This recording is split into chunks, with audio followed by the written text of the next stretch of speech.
So, ladies and gentlemen, family and friends, first, Misty and I want to thank you all for being here to celebrate a special day with us. And it's even more special to do this in the city where Lucy and Dan's love story began.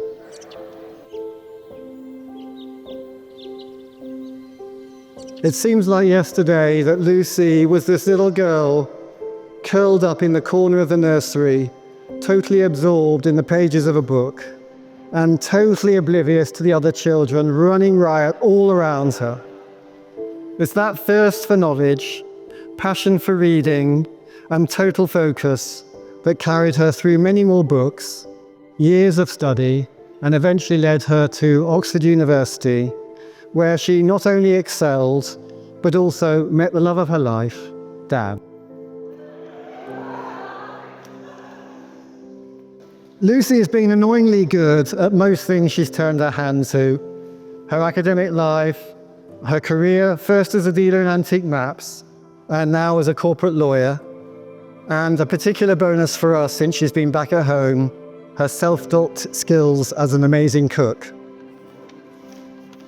Despite appearances, it's not always been plain sailing for Lucy, but her resilience and determination in dealing with the obstacles thrown at her through good times and bad has been truly inspiring. Lucy, I see how much Dan admires your brains, your drive, of course, and your kind heart.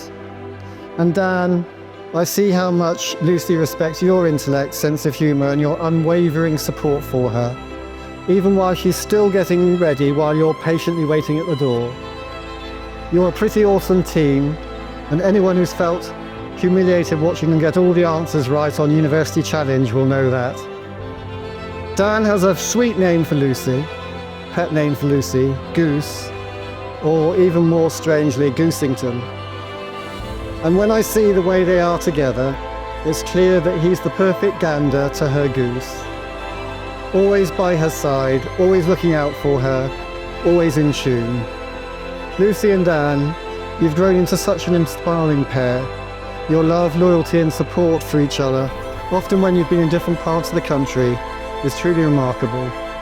As a father, all I could ever wish for is that my daughter finds someone who values her as much as she deserves.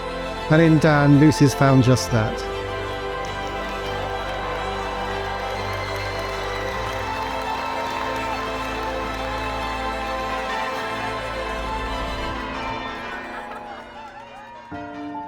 Friends, Romans, countrymen, lend me your ears.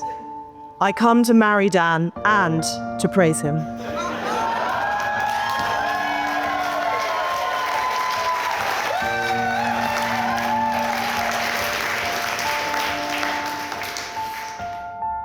I love Dan for the energy he brings to everything he does, whether that is reading Latin, singing a sea shanty, and hopefully being married to me. I know that Dan will be an excellent husband.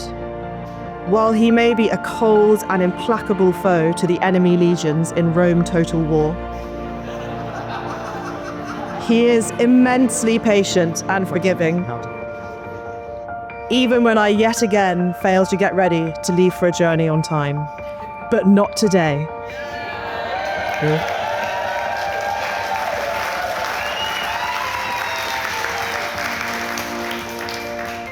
I am prepared to admit that I have some faults. Immense stubbornness and a distressing tendency to treat a conversation like a contract negotiation. And yet, for some reason, Dan not only continues to find me lovable, but he wants to continue to live his life alongside mine. I've called Dan mine for a very long time. My boyfriend, my partner, my fiancé, and now I'll call him mine for even longer. To my husband.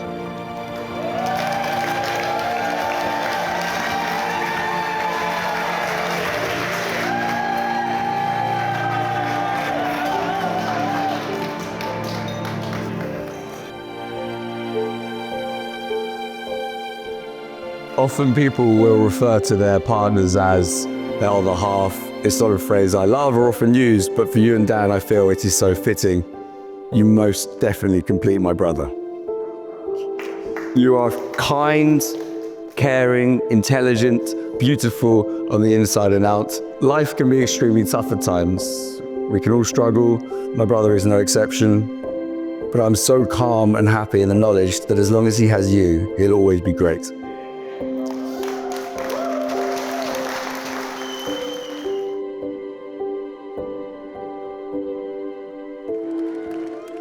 We're going to lie in bed, this is what I promise, and make each other laugh. And we're going to watch James Martin on a Saturday. And we're going to go for walks on Wimbledon Common and look at the birds, and you will point them out to me, and I'll still not be sure if you actually know what they're called. We will share club sandwiches and Greek salads and memories and books and wine, as long as I continue to get 3/4 of the bottle. And we will continue to work on our murder mystery game. And one day we will open our dream restaurant. You will continue to make me brave, and I will continue to make you smile and roll your eyes. It's going to be a lot of fun.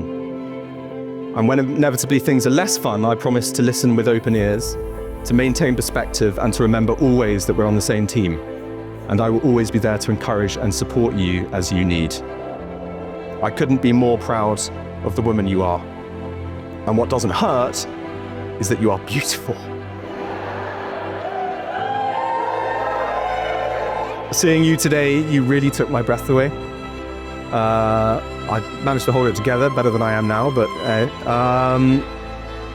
yeah. I think everybody here loves you, your charm, your warmth, your intelligence, your kindness. But to be boring for a second and quote a favourite poem of mine, one man loved the pilgrim soul in you. That line has always reminded me of you, because of the purity that you have at your core and the determination you have to live for others. And so often I am the fortunate beneficiary of that. I promise I'm going to strive to deserve you every single day. And Goose, I love you.